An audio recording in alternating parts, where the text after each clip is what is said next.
Nama saya Syariban. Hari ni kita ada di Aika Glen Mary. Saya nak tunjuk 6 colour yang kita ada dekat sini ready stock, ialah V23.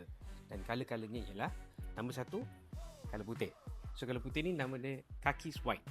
Colour yang kedua saya nak tunjuk ialah Off-Road Orange. So Off-Road Orange ni our flagship colour lah. Ramai orang tahu Off-Road Orange ni memang well known for the colour lah. Very bright. Sesiapa yang suka colour yang terang, dia suka very vibrant, you can go for the orange. After the orange will be colour gravel grey. Colour gravel grey ni very unique. Dia colour dia flat. Okay, kalau kita tengok kat sini, this is the colour. Memang colour dia flat. Okay, then next to it kita ada slate silver. Nama dia slate silver. These are all the names of the colour for Aika.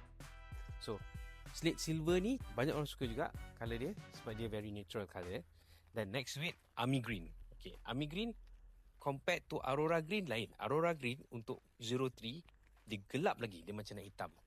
And then this is Army Green. Lawa colour dia. Memang rare lah. Kita tengok very neutral, very greenish, macam grey tak grey sikit. Okay, lastly will be black. Black as usual lah, premium.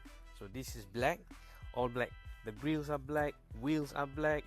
Kita tengok everything is black lah. Pasang tinted, gelap, memang nampak garang lah. Okay, so that's from me today. I'm at Aika Glen Mary. Kalau siapa nak cari kereta Aika, boleh hubungi saya, datang ke showroom. Assalamualaikum.